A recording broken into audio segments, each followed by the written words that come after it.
할렐루야. 성 제자 훈련에 참여하시는 성도님들 진심으로 감사를 드리고 또 축복합니다. 오늘 10번째 관계에 대해서 마지막으로 말씀을 나누게 되었습니다. 기도하겠습니다. 거룩하신 하나님 아버지, 우리를 하나님의 자녀로 삼아 주셔서 진심으로 감사를 드립니다. 주님의 제자가 되고 싶은데 몸도 마음도 여건도 안 따라줄 때가 많습니다. 주님 도와주시옵소서. 주님이 기뻐하신 제자로 성장할 수 있도록 성숙해지도록 주님 역사하여 주시옵소서. 예수 그리스도 이름으로 기도했습니다. 아멘.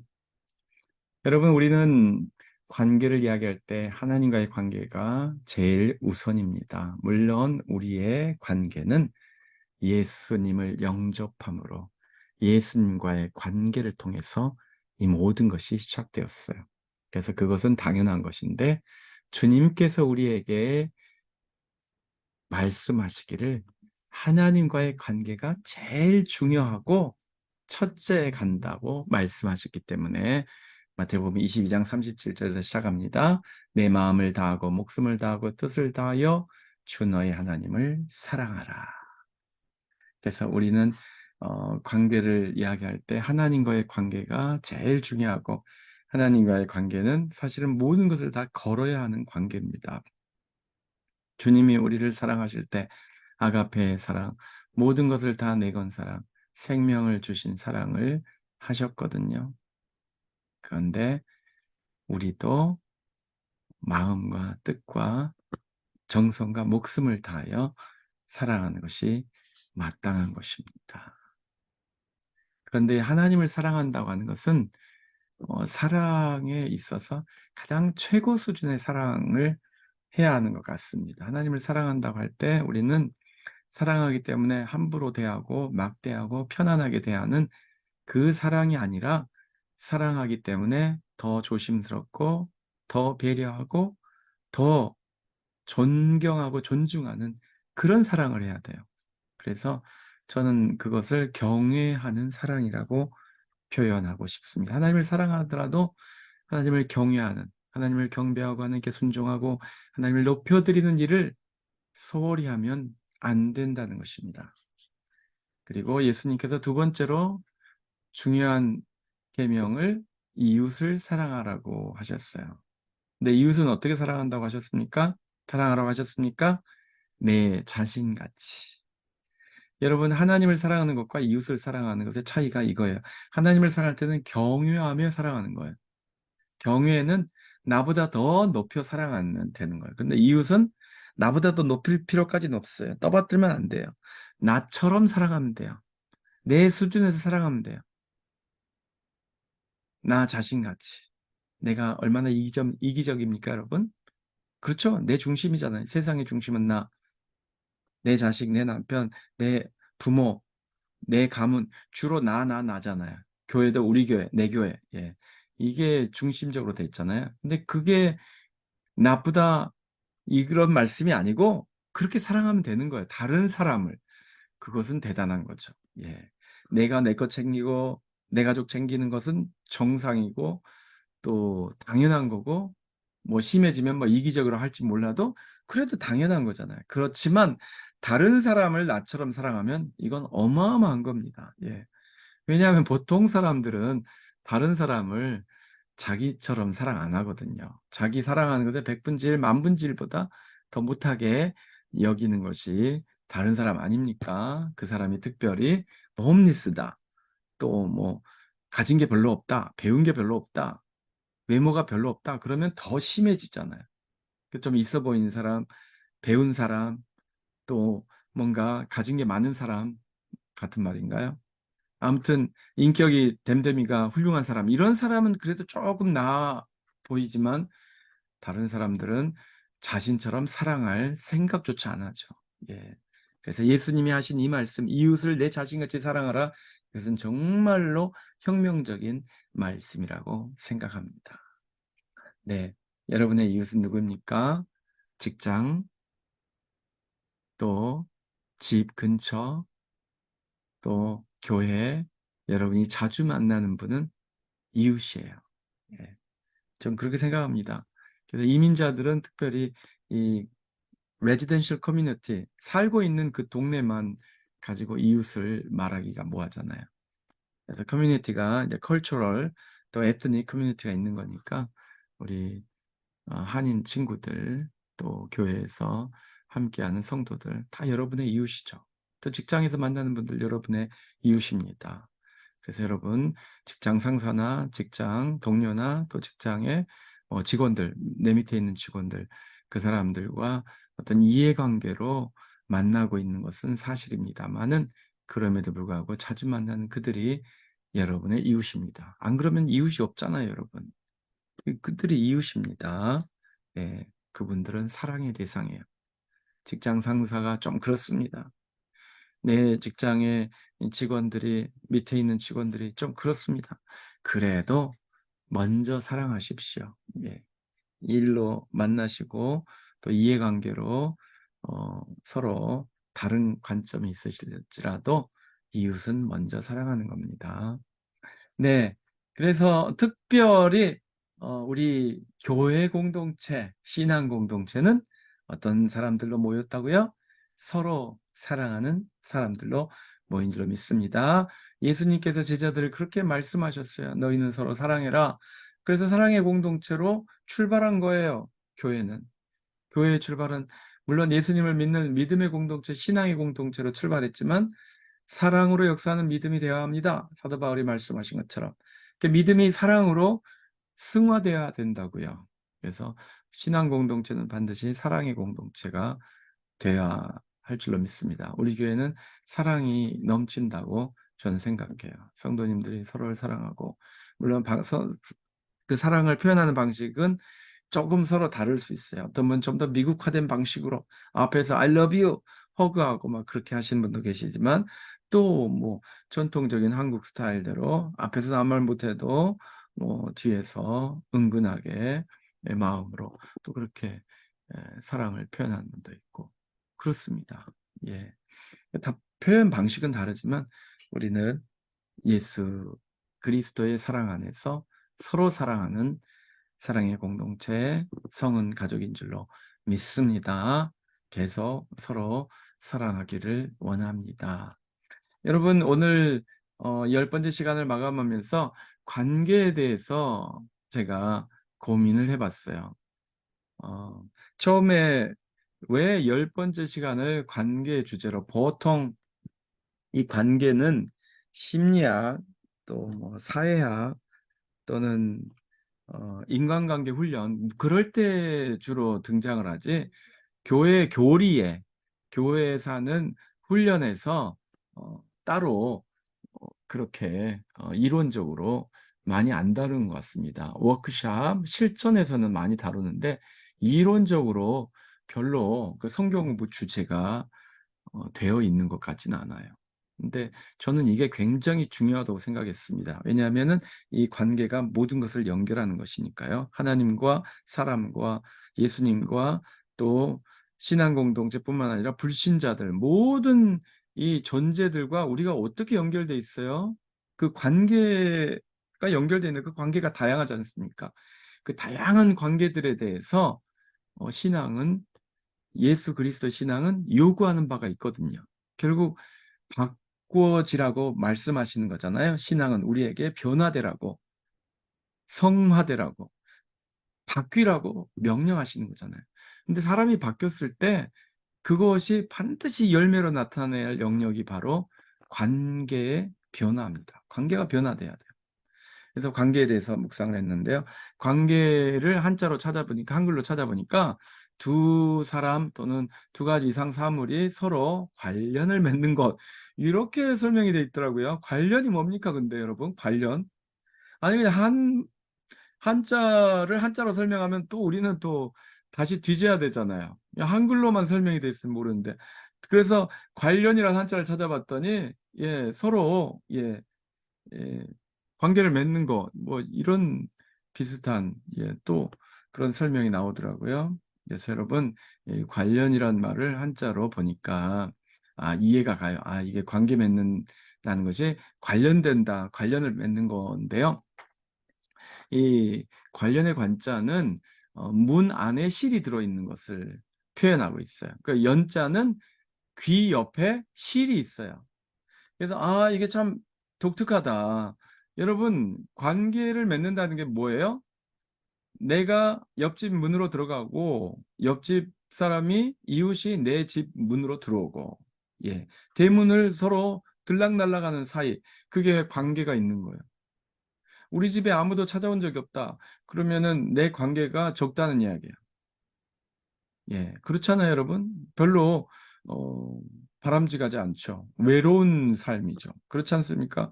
회사를 운영하는데 우리 회사 문을 열고 들어오는 사람이 직원밖에 없다. 그러면 회사가 잘 되는지, 물론 요즘은 인터넷으로 영업하는 데가 많으니까 뭐 그것도 새로운 게이트, 인터넷에서 쓰는 게이트, 그 새로운 문이겠습니다. 아무튼 그 문을 들어오고 나간 사람이 많아야 관계가 많은 거죠. 네. 문을 연다는 것은 위험한 일입니다, 여러분. 그렇잖아요? vulnerability. 나를 위험에 노출시키는 거잖아요. 문을 연다는 것은.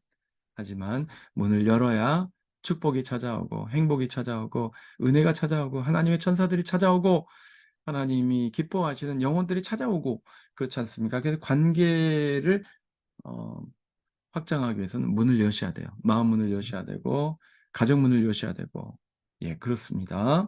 우리 교회 문도 활짝활짝 열어서 많은 분들이 찾아오기를 바랍니다. 여러분 교회 문을 여는 게 꼭 그 큰 육중한 우리 교회 정문 그것을 여는 것만을 말하는 게 아니라는 것을 아시죠? 우리 교회의 정책, 우리 교회 방향, 선교 방향, 우리 교회 모든 목회 방향, 또 성도님들 사역의 방향이 개방적이 돼야 돼요. 불신자 프렌들리. 네.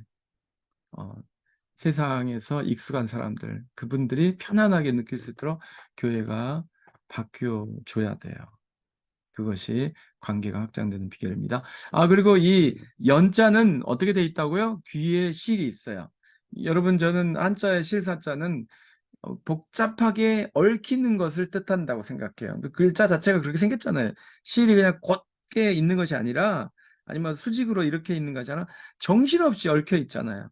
그게 인간관계입니다. 예. 그런데 무슨 글자 옆에 있어요? 귀 이자 옆에 있잖아요. 그러니까 많이 듣는 거예요. 관련을 맺는단 말은 사람의 말을 듣는다는 것입니다. 사람의 말을 들어요. 많은 사람의 말을 듣는 사람은 관계가 넓은 사람. 그렇죠. 예. 많은 사람의 말을 들을 수 있다는 말은 많은 사람을 만났다는 이야기고, 많은 사람들에 대해서 우호적이라는 이야기고, 그런 건 아닙니까? 그래서 말을 많이 듣는 분이 관계가 좋은 사람이다. 그렇게 볼 수 있겠습니다. 여러분, 오늘은 워드플레이인데, 예, 영어의 relationship이라는 단어가 관계를 뜻합니다. 근데 이 relationship이란 말을 메리엄 웹스터 딕셔너리, 제가 대학교 때 최초로 샀던 두꺼운 영어 사전이었는데요. 지금은 버린 지 한참 됐죠. 그런데 요즘 하도 영어 사전들이 좋은 게 많아서 그렇긴 한데 제가 메리엄 웹스터를 좋아하는 게 어원을 잘 풀이해 놓은 그런 부분들이 있더라고요. 아무튼 이 메리엄 웹스터 딕셔너리가 relationship을 뭐라고 정의하냐면요. 공통된 것을 함께 나누고 있는 사실 또는 상태 그렇게 돼 있더라고요. 예, 요즘 말로 쉽게 풀었으면 공통 분모를 공유한 상태라고 할 수 있겠습니다. 여러분 이게 관계라는 거예요. 여러분 누군가와 내가 관계가 있다는 말은 무슨 뜻이에요? 그 사람하고 공통 분모가 있다는 거예요. 여러분 조상이 같으면 어떻게 됩니까? 친척 관계. 그렇죠? 부모가 같으면 형제 자매 관계, 가족 관계. 그리고 선생님이 같으면 예, 동문 또 같은 클래스, 예, 동창, 예, 학교가 같으면 그런 관계가 세워지는 거예요. 그렇잖아요. 한국인들이 이거 참 잘하시잖아요. 예, 중학교, 고등학교, 심지어 유치원 이렇게 예, 동문회, 동창회 하신다고 그러는데 이게 다 공통점이 있기 때문에 만나는 거예요. 그 공통점을 중심으로 해서 서로 얽히설키 만나는 것이 관계라는 거예요. 근데 이 관계, relationship이란 말의 어원이 relate란 동사에서 나왔습니다. relate란 말은 첫 번째, 가까운 인간관계를 맺다라는 뜻이 있어요. 사람과 친근한 관계를 맺다. form. 그러니까 어, 관계가 전혀 없었던 사람하고 관계를 맺게 되는 거죠. 그때 동사로 relate라고 하는 거예요. 그래서 파티에서 처음 만난 분에게 저는 누구누구입니다. 어디 삽니다. 당신은 누구세요? 아, 이야기하다가, 오, 학교 동창을 같이 알고 있어요. 예를 들면. 아니면 내 친척이 그분의 친척이라든가. 그러면서, 예, 뭐, 친해지고, 예, 관계를 맺습니다. 아니면 사업상의 관계든지 뭐든지 그렇게 관계를 맺습니다. 또 relate란 동사의 두 번째 뜻은 말이나 글로 상세하게 서술한다는 뜻이 있어요.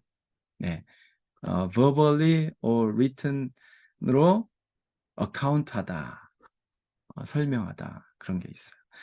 그래서 이 어, 말을 하다는 쪽에 이 영어 단어는 관계의 어원이 있습니다. 인상적이죠, 여러분? 말을 하다? 왜요? 앞에서 한자어로는 련자가 귀로 많이 듣는 게 관계 맺는 거라고 그랬잖아요. 귀로 많이 듣는 거, 뭘 들어요? 말을 듣죠. 말로 하는 것도 말하고 관련돼 있잖아요. 그래서 관계가 좋다는 말은 말 잘한다는 뜻도 되겠습니다. 관계의 폭이 넓다는 말은 많은 사람하고 말을 하고 또 말을 듣는다라는 해석도 가능하겠습니다. 그래서 여러분 누구하고 친해지려면 무엇을 해야 돼요? 네, 다 필요한데 결국은 무엇을 해야 돼요? 말을 해야 돼요. 말은 그 사람의 말을 듣기도 하고 내가 또 말을 해야 되는 거예요. 듣기만 하면 그 관계가 제대로 된 건지 모르잖아요. 말만 하면 그 사람이 나를 어떻게 받아들이는지 모르잖아요. 나도 말을 해서 내 진심을 전달하고 그 사람의 말을 들어서 그 사람의 진심을 파악하고 그러면서 관계의 폭이 넓어지고 또 관계의 정도가 깊어지고 아름다운 관계로 발전하고 그런 것 아니겠습니까? 예. 네, 그래서 이 관계가 참 중요하다. 근데 오늘 이 10번의 과정을 마치면서 마지막 구절을 뭐로 할까 어, 기도하면서 궁리했는데요. 아무래도 누가복음 15장이 가장 좋은 것 같습니다. 누가복음 15장 4절에서 6절을 보면 너희 중에 어떤 사람이 양 100마리가 있는데 그 중에 하나를 잃으면 99마리를 들여 두고 그 잃은 것을 찾아내기까지 찾아다니지 아니하겠느냐라고 주님께서 말씀하셨어요. 그래서 계속 찾아다니는 거예요. 잃은 양 한 마리를 찾기 위해서. 99마리는 놔두고. 그런 99마리는 웬 날벼락입니까? 자기들이 잘못한 것도 아닌데 주님이 갑자기 다른 데 가신다고 그러고 스스로 해결해야 되고 스스로 서로 돌봐야 되고 갑자기 일도 많아지고 부담감도 생기고 그리고 주님은 언제 오실지 모르고 예를 들면 그렇다는 거예요. 그리고 얼마나 화가 납니까? 왜 우리를 떠나서, 왜 홀로 길을 떠나서, 왜 주님을 고생시키고 우리까지 고생시키나? 이런 불평이 있을 수 있어요. 그런데 주님은 그런 생각 안 하세요. 주님은 그 양을 찾기 위해서 산과 들을 고생하는 것을 개의치 아니하시고 산과 들을 돌아다니십니다. 그리고 그 양을 찾으시면 어떻게 해요? 즐거워하세요. 기뻐하세요. 어깨에 메고 오세요. 너무 좋아하세요. 얼마나 힘들고 피곤합니까? 쉬어야 될 때 산과 들을 돌아다녀야 된다면 목자도 잠을 자야 되잖아요. 그런데 그 피로가 다 사라지는 거예요.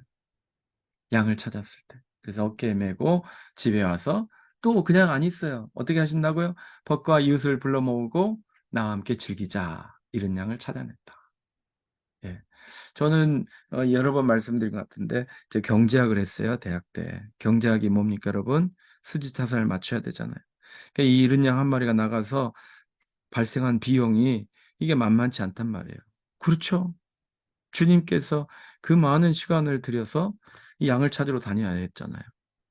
그리고 양을 찾아왔으면 100마리에서 99마리가 됐다가 100마리 된 것. 원상복구잖아요. 그냥 회복된 거잖아요. 그러면 그것으로 뭐 만족하면 될 것 아닙니까? 그런데 잔치를 해요. 혼자서 잔치한 것이 아니라 기분 좋아서 혼자 잔치를 하신 것이 아니라 다 불렀어요. 그러면 그 잔치 비용이 얼마입니까? 이 비용이 왜 나가야 되는 거예요? 그냥 나갔던 양을, 잃었던 양을 찾은 것뿐인데, 원상 회복인데 왜 잔치를 해서 이 비용이 또 추가로 나가야 됩니까? 예, 제가 그런 생각을 했던 적이 있어요. 지극히 자본주의적이고 지극히 물질 만능적인 사고입니다. 이것이 요즘 사람들의 생각일 거예요. 주님은 그 잃은 양을 죽음에서 건져왔다고 생각하시는 거예요, 여러분. 여러분, 살아 있어야 기쁘고, 살아 있어야 잔치도 하고 그런 겁니다. 죽은 자는 잔치도 못하고 아무것도 못해요. 예수님은 지금 죽은 자가 다시 살아났기 때문에 하는 잔치다라고 말씀하시는 거예요. 그런데 살아난 사람 앞에서 비용이 어떻고, 잔치 비용이 어떻고, 또 찾으러 다니는 수고 비용이 어떻고, 이런 것을 따지고 있는 것은 주님을 몰라도 너무나 모르는 속물들의 생각인 거죠. 우리 교회는 그런 생각하는 분이 한 번도 없었을 줄로 믿습니다. 저만 한때, 예, 그런 적이 있었다고요. 예. 그래서, 우리 교회에 대한 비전을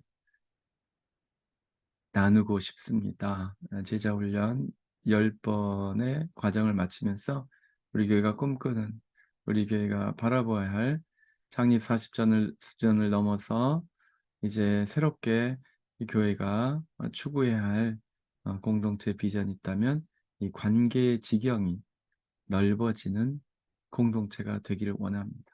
관계의 지경이 넓어지는 거예요. 여러분, 전도하고 교회가 부흥한다는 게 무엇입니까? 여러분의 관계가 넓어지는 거예요. 여러분이 아는 사람이 늘어나는 거예요.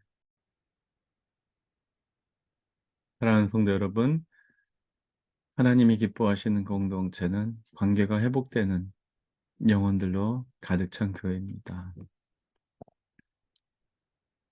100번째 양, 잃은 양은 어쩌면 이 관계에 맺는데 힘들었던 영혼이었을 수 있습니다. 실족한 영혼이었을 수 있습니다. 그 이유가 무엇인지는 모르지만 아무튼 혼자 떨어져 나간 영혼이 훌륭한 사람은 아니죠.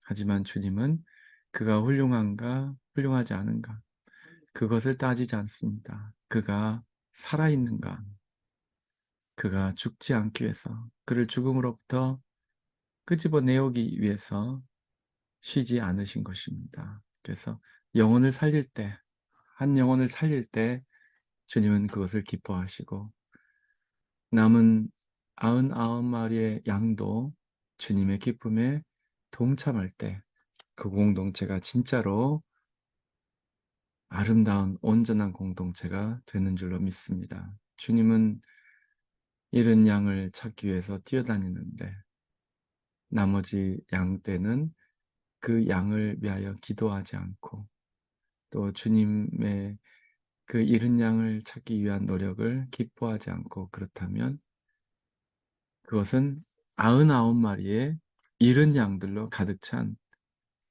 아주 불안정한 공동체라고 할 수 있습니다. 그래서 우리는 건강한 공동체, 관계의 지경이 넓어지는 공동체가 되기를 원합니다. 사랑하는 성도 여러분, 여러분이 친한 분들 교회로 모시고 오세요. 그 교회에서 만나는 분들 여러분이 친하게 지내세요. 그것이 하나님이 기뻐하시는 관계가 확장되는 공동체로 우리가 우뚝 서는 지름길인 줄로 믿습니다. 기도하겠습니다. 걸어가시며 자비가 풍성하신 의 주 하나님 아버지, 우리 하나님의 가족으로 삼아 주셨습니다. 우리에게 하나님의 가족, 새로운 가족을 많이 많이 보내주시고 우리도 이런 양들을 찾아가서 하나님의 가족 되게 하는 구원의 천국 사업에 열심히 동참하기를 원합니다. 예수 그리스도 이름으로 기도하였습니다. 아멘.